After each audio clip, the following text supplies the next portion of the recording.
Endelee na mambo ya maendeleo. Wewe mtu ya tarumbeta, ngojea hatuendi mbinguni saa hii. Ngoja. Si bado tuko area? Mbinguni ni baadaye, si ndio? Huyu mtu tarumbeta tuliambiwa itapigwa siku ya kwenda mbinguni. Sasa hiyo yangojee kidogo. Ama namna gani? Tuko na mawe ya kutosha ya kutengeneza chuma hapa Kenya. Na kesho, unisikize vizuri. Hapa Taita Taveta tumekuwa tukitoa iron ore hapa na tunauza katika nchi za nje badala ya kutengeneza chuma hapa nyumbani. Wale wanaenda wanatengeneza chuma, wanakuja wanatuuzia. Sasa nimekataa hiyo maneno. Kesho tunaanzisha kiwanda ya kutengeneza chuma hapa Taita Taveta County. Tuko pamoja.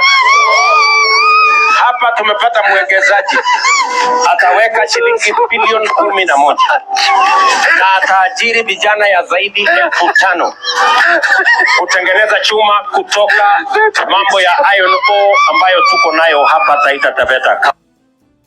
Wasikilizaji, watazamaji wenzangu, hivyo ndivyo mambo yalivyo kwa ground, hivyo ndivyo ambavyo tunaenjoyiwa. Nilikuwa najaribu kuandika zile ahadi ambazo William Samoei Ruto ametuahidi kila mara kwa mara, na hii ya kule Taita Taveta imeweza kutilia moto kabisa pale ambapo William Samoei Ruto ametuahidi ya kwamba tuko na mawe ya kutosha ya kutengeneza chuma. Kwanza ametuonyesha kwamba sisi si maskini, sisi tuko sawa na tuko na ile mawe ya kutosha ya kutengeneza ile chuma. Jambo la pili, tumekuwa tukiuza nje ya nchi ya Kenya. Nani alikuambia uuze? Jambo la kwanza. Na tena ile pesa ambayo mmeuza, mumeokota pesa ngapi?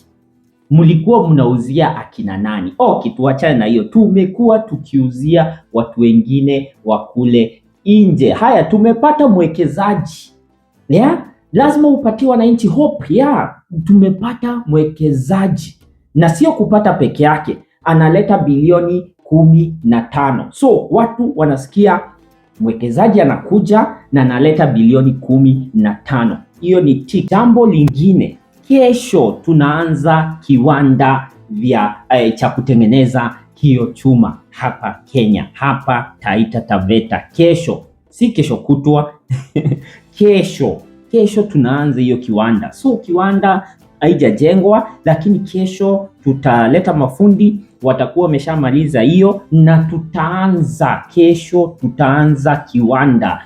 Ni kama kiwanda imeshatengenezwa, so kesho tunaanza kiwanda cha kutengeneza. Ni kama hata ameshapata wafanyakazi, ameshapata mamanager, na ndiposa usiweze kujua ni uongo. Amesema tutaajiri vijana wa hapa 5,000. So unaona zile hopes venye zinakuja, jinsi ambavyo wanasiasa wanatuchezea. Ati sasa nimeamka.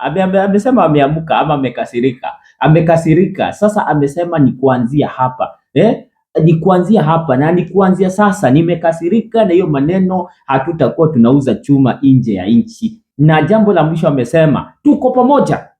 Lazima sasa ile maneno ambayo umezungumza kama mwanasiasa uweze kuisindilia kwa kuuliza tuko pamoja, ili wananchi waweze kukusema ndio, na ili uweze kujua ya kwamba kuna hakikisho umewaingiza box. So wananchi tunachezewa kama kawaida. Hizo ni politics za kawaida. Instead, kwanza afanye mambo ambayo alituahidi, amalizane nayo. William Samoei Ruto anafanya the same mistake ya kutuahidi vitu zingine mpya, kwa sababu zile mzee aliweza kushindwa. So kwa hivi sasa ameweza kuzungumza kuhusu Adani. Amesema kwamba hiyo iliweza kuisha, lakini airport bado tunajenga. Uniambie atamaliza lini? Hiyo mradi atamaliza lini?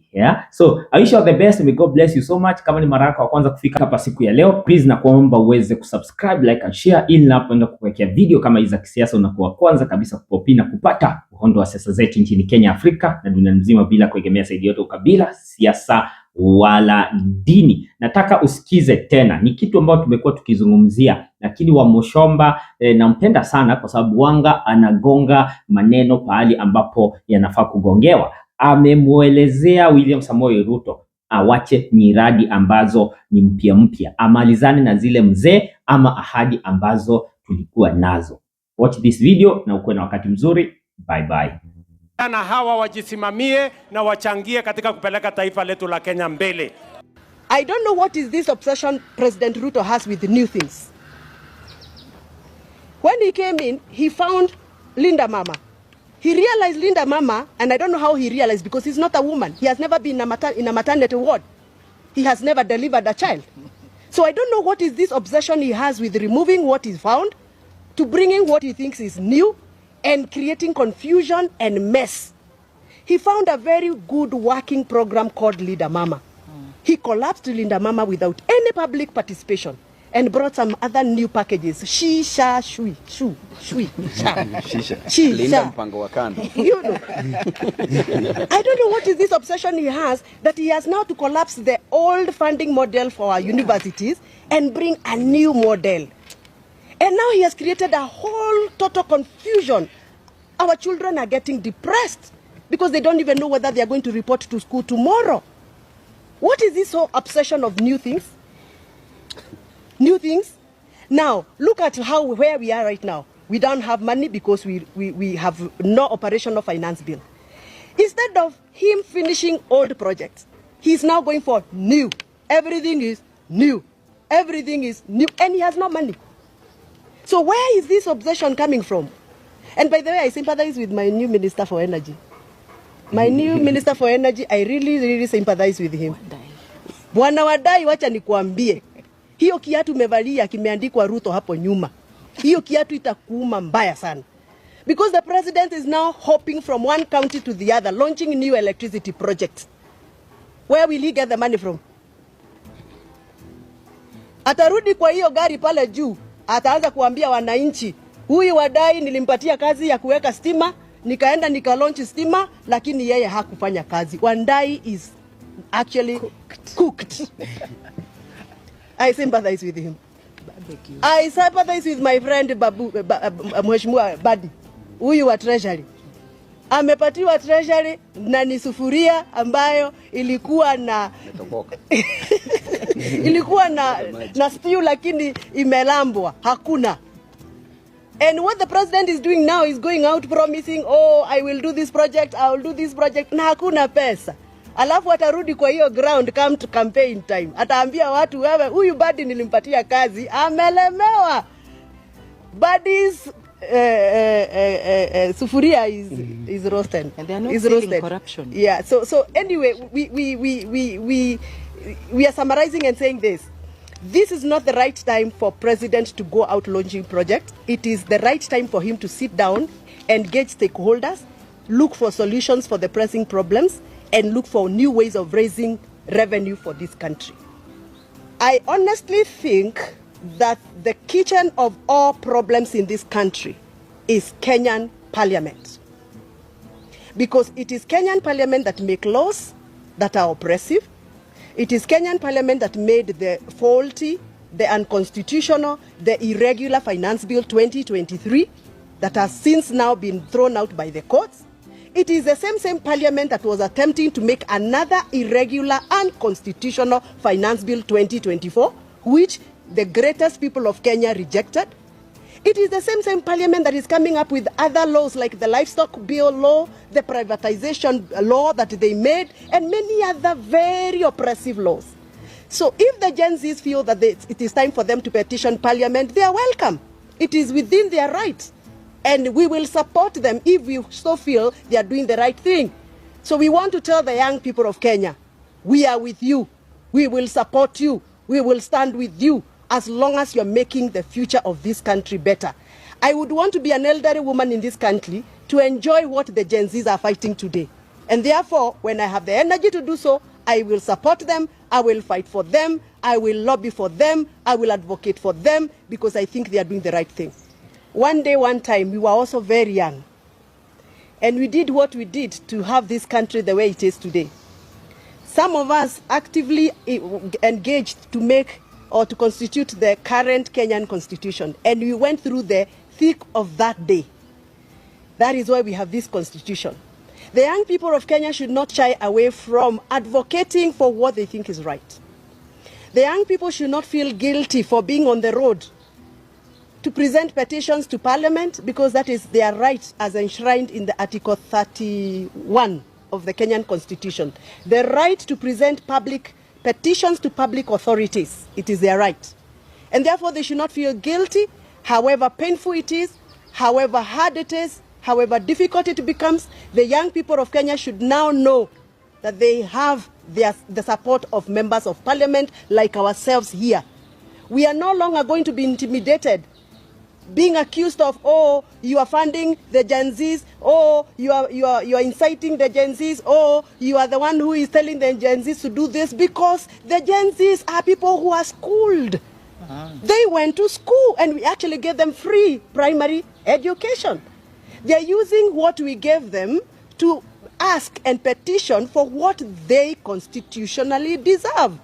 So the young people of Kenya have a right to petition Parliament, have a right to petition State House, have a right to petition any public authority if they feel that it is necessary to do so. And there's somebody who asked me when I was coming here, now that you people are complaining things are not right, what solutions are you giving?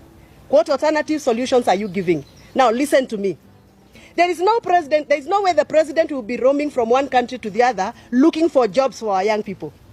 But if you ask him for a database of how many engineers do you have in your country, tell me whether there is any database. If you went and found a request for how many mechatronics engineers do you have, we don't have a national database.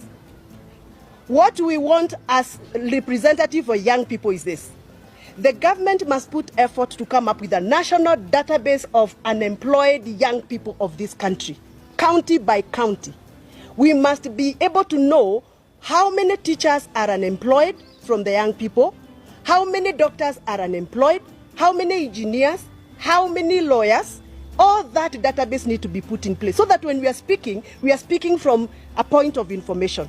When he's going to negotiate country by country, he has a database. And that is what he should be running with MPs to actually help him to create a national database for the job gap. Number two, we have what we call National Employment Authority. That is an agency that is created by the government under the Ministry of Labor that has failed this country. We need to start thinking of how we can revamp the National Employment Authority so that we can provide a better way of preparing the jobless young people into assimilation into the jobs. How do we do that? By making sure that the National Employment Authority has offices in every county, so that people in my county, Kiambu, can actually access the offices at the county level, register themselves, and get to know what opportunities are there. Right now, the only person who tells us that there are jobs being advertised, for example, in other countries, is only the president on top of his car. The young people of Kenya don't know where to go to look for that kind of information. So we need these authorities' offices in every county. Last but not least, all the local employers in this country, the manufacturers, like the people who work under the Kenya Association of Manufacturers, the people who have a capacity to employ our people here in Kenya, we need to engage them so that we know how can we work with them partnership so that they can start absorbing our local people, even if it is on an apprenticeship program or attachment program. For example, if we came up with a program and said, we have 3,000 employers in this country, manufacturers, people who are manufacturing locally, and they have the capacity to employ young people. We give them some tax incentives. A tax intensive that you say, Karibu Mheshimiwa, that if you absorb, for example, 5 young people in your company, you will enjoy this amount of tax subsidy or incentive from the government. So we need to start thinking of how we can partner local manufacturers, local traders, local employers. We give them some tax rebates so that they can be able to accommodate more young people in this country. Otherwise, the issue of joblessness is a very serious issue. The president of Kenya will not sort out the issue of unemployment by bringing Raila Odinga or whoever else in cabinet or in government because that is an economic problem that will not be sorted out through political remedies.